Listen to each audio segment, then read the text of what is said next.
చాలా మంది Andhra Pradesh ఎఫ్సెట్ students regular గా కామెంట్ చేస్తున్నారు, సార్ ఫీజ్ రింబర్స్మెంట్ గురించి మాకు ఒక క్లారిటీ ఇవ్వండి సార్. ఫుల్ ఫీజ్ రింబర్స్మెంట్ మాకు వస్తుందా రాదా, ఏమేమి సర్టిఫికెట్లు కావాలి, ఫుల్ ఫీజ్ రింబర్స్మెంట్ రావాలంటే ఏమేమి కండిషన్స్ ఉంటాయి అని చాలా మంది అడుగుతున్నారు. చెప్తాను, జాగ్రత్తగా వినండి పిల్లలు. మీకు కనుక ఫుల్ ఫీజ్ రింబర్స్మెంట్ రావాలి అనుకున్నట్టు పిల్లలు, ఫస్ట్ ఓసీ వాళ్ళకి ఫీజ్ రింబర్స్మెంట్ ఉండదు నాన్న. They won't get the fees reimbursement. EWS certificate ఉండి, ఒకవేళ ఈడబ్ల్యూఎస్ సర్టిఫికేట్ ఉంటే అప్పుడు వర్తించవచ్చు. But there are some conditions. Remember, OC వాళ్ళకైతే రాదు, ఓసీలో ఈడబ్ల్యూఎస్ ఉన్న వాళ్ళకి వస్తుంది, రైట్? సో ఫస్ట్ మీరు ఒకవేళ ఈడబ్ల్యూఎస్ సర్టిఫికేట్ మీ దగ్గర ఉంటే ఖచ్చితంగా ఈడబ్ల్యూఎస్ సర్టిఫికేట్ ని తయారు చేసుకోవాలి. అంటే మీన్ లేటెస్ట్ది ఉండాలి ఖచ్చితంగా. లేని వాళ్ళు ఎవరైనా ఇంతకుముందు ఇయర్ లో ఉండి ఇయర్ కొత్తగా అప్లై చేసుకున్న వాళ్ళు అప్లై చేసుకున్న పిల్లలు మనకి లేటెస్ట్ ఇయర్ కి సంబంధించినటువంటి మీ దగ్గర ఈడబ్ల్యూఎస్ సర్టిఫికేట్ అనేటువంటిది ఖచ్చితంగా ఉండాలి. నెంబర్ 1. ఒకవేళ మీరు బీసీ ఎస్సీ ఎస్టీ స్టూడెంట్ అయినట్టయితే మీ దగ్గర ఖచ్చితంగా క్యాస్ట్ సర్టిఫికేట్ అనేటువంటిది ఖచ్చితంగా ఉండాలి, రైట్? సో నెంబర్ 1, ఓసీలో ఈడబ్ల్యూఎస్ స్టూడెంట్ అయితే ఈడబ్ల్యూఎస్ సర్టిఫికేట్ ఉండాలి లేటెస్ట్ది. ఒకవేళ మీరు బీసీ ఎస్సీ ఎస్టీ స్టూడెంట్స్ అయితే క్యాస్ట్ సర్టిఫికేట్ ఉండాలి. లేటెస్ట్ ఇయర్ది మరి ఉండాల్సిన అవసరం ఏం లేదు, లాస్ట్ 5 years లో ఓకేనా ఉన్న సర్టిఫికేట్ అయిన పిల్లలు నో ప్రాబ్లం, ఓకేనా? Now next very very important, income certificate. చాలా చాలా ఇంపార్టెంట్ అన్న.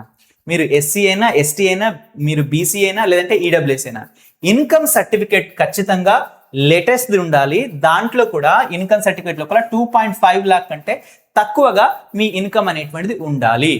2.5 lakh కంటే తక్కువగా మీ ఇన్కమ్ ఉంటేనే మీకు స్కాలర్షిప్ అనేటువంటి ఫుల్ ఫీజ్ రింబర్స్మెంట్ నుండి వస్తుంది, లేదంటే రాదు. చాలా చాలా ఇంపార్టెంట్.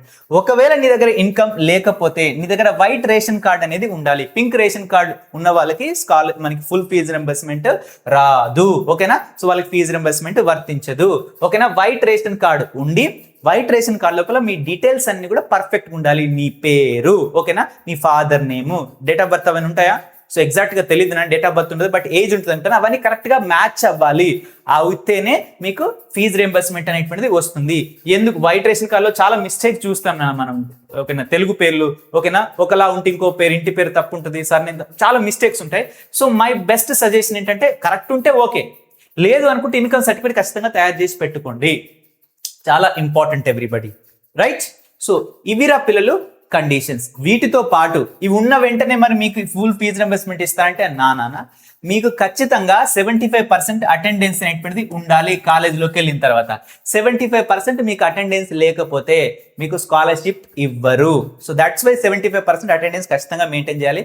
బయోమెట్రిక్ అంటున్నారు, మరి బయోమెట్రిక్ వస్తే బయోమెట్రిక్ కూడా ఖచ్చితంగా అక్కడ కూడా చెక్ చేస్తారు. 75% అటెండెన్స్ అనేటువంటి తప్పకుండా ఉండాలి. సో ఇవి కనుక పిల్లలు మీకు ఉన్నట్టయితే డెఫినెట్ గా పిల్లలు మీకు ఫుల్ ఫీజ్ రింబర్స్మెంట్ ఇవ్వడానికి there are high chances my dear students, okay? So మళ్ళీ ఒకసారి రివిజన్ చేస్తాను, జాగ్రత్తగా చూడండి నాన్న. చాలా మంది కన్ఫ్యూజన్స్ ఉంటాయి కాబట్టి మళ్ళీ చెప్తున్నారు పిల్లలు. నంబర్ 1, ఈడబ్ల్యూఎస్ అయితే ఈడబ్ల్యూఎస్ సర్టిఫికేట్ ఉండాలి. మీరు ఎస్సీ ఎస్టీ బీసీ అయితే ఆ సర్టిఫికేట్, క్యాస్ట్ సర్టిఫికేట్ అనేటువంటిది ఉండాలి. దెన్ ఇన్కమ్ అనేటువంటిది ఖచ్చితంగా ఉండాలి, కొత్త ఇన్కమ్, అది కూడా 2.5 lakhs లోపే ఇన్కమ్ అనేటువంటిది ఉండాలి. దెన్ వైట్ రేషన్ కార్డ్ అనేది ఖచ్చితంగా ఉండాలన్న. ఇవి సింపుల్ గా ఏంటి పిల్లలు స్కాలర్షిప్ కండిషన్స్. ఇంకా చాలా మంది స్టూడెంట్స్ కి రెగ్యులర్ గా వచ్చే డౌట్స్ ఏంటంటే, చాలా మంది సార్ నాకు 10,000 బిలో వస్తేనే బీసీ వాళ్ళకి, ఓకేనా, బీసీ వాళ్ళకి 10,000 బిలో వస్తేనే ఫుల్ ఫీజ్ రింబర్స్మెంట్ ఇస్తారంటే నో పిల్లలు, అది తీసేసిండు, అది లేదు నాన్న. మనకి 2025 రూల్ ప్రకారం అది లేదు. మీకు 10,000 బిలో రావాలన్న రూల్ లేదు, 5,000 బిలో రావాలన్న రూల్ లేదు, ఆ రూల్ ఏం లేదు. సో మీకు ప్రాబ్లం ఏం లేదు. నెంబర్ 1. నెంబర్ 2, సార్ నాకు ఇన్కమ్ కరెక్ట్ గా లేదు కానీ నేను ఇంటర్మీడియట్ గౌట్ కాలేజ్లో చదువుకున్నా. ఒకప్పుడు ఈ రూల్ ఉండేనా మనకి, ఇంటర్మీడియట్ గౌట్ కాలేజ్లో చదువుకున్న వాళ్ళకి కూడా ఫీజ్ రింబర్స్మెంట్ ఇచ్చేవాళ్ళు. సో ఇప్పుడు ఆ రూల్ అనేటువంటి తీసేశారు. ఈవెన్ తెలంగాణ నుంచి తీసేశారు, ఆంధ్రప్రదేశ్ నుంచి తీసేశారు. మీరు ఇంటర్మీడియట్ గవర్నమెంట్ కాలేజ్లో చదువుకున్నా, ఎక్కడ చదువుకున్నా దాని అనవసరం. చెప్పిన పాత రూల్స్ ఫాలో అయితే సరిపోతుంది, ఓకేనా? మీరు ఇంటర్మీడియట్ చదువుతున్నారా, మీ ర్యాంక్ ఎంత వచ్చిందో దీన్ని మీరు గవర్నమెంట్ పరిగణలోకి తీసుకోవట్లేదు. సో మనకి ఈ 2 విషయాలు ఉన్నంత మాత్రాన వస్తాయని మరి మీరు అసలు అనుకోవద్దు నాన్న. సో ఇవి మీరు నోట్ చేసుకోవాల్సినటువంటి వాటిని కొన్ని మోస్ట్ ఇంపార్టెంట్ విషయాలు. సో మీకు ఉండాల్సిందల్లా పిల్లలు వెరీ సింపుల్ నాన్న. 1, ఈడబ్ల్యూఎస్ సర్టిఫికేట్ ఉండాలి. BC SC ST caste certificate ఉండాలి. ఇన్కమ్, ఒరిజినల్ ఇన్కమ్ సర్టిఫికేట్ అనేటువంటిది ఉండాలి, అది కూడా లేటెస్ట్ ఇయర్ కి సంబంధించినటువంటి ఉండాలి.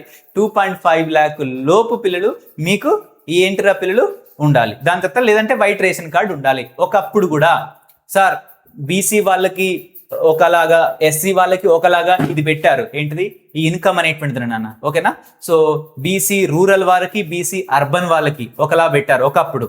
అండ్ ఎస్టీ వాళ్ళకి ఒకలాగా పెట్టారు. అంటే కొంచెం తక్కువ, వాళ్ళకి కొంచెం ఎక్కువ ఉన్నా కూడా వాళ్ళకి ఇచ్చారు. బట్ ఇప్పుడు అలా ఏం లేదు. సో మీరు ఎస్సీ అయినా, ఎస్టీ అయినా, బీసీ అయినా, ఈడబ్ల్యూఎస్ అయినా మీకు ఖచ్చితంగా ఎంత ఉండాలి? 2.5 లాక్ లోపు ఉండాలి. మీరు రూరల్ అయినా, అర్బన్ అయినా. సో ఇవి కాకుండా పిల్లలు మీకు ఏ డౌట్స్ ఉన్నా కూడా పిల్లలు కామెంట్ బాక్స్ లో అడగండి. ఓకేనా? నేను చెప్పడానికి ప్రయత్నిస్తాను పిల్లలు. ఒకవేళ 2026 సంబంధించిన కొత్త రూల్స్ వచ్చినా కూడా నేను వెతికి చెప్తాను పిల్లలు. సో ఇప్పటి వరకు అయితే ఇది పాత రూల్స్ ప్రకారం మాత్రం ఇదే, మోస్ట్లీ ఇవే ఉంటాయి, చేంజ్ అవ్వవు. మీకు ఎలాంటి డౌట్స్ ఉన్నా కామెంట్ బాక్స్ లో అడగండి.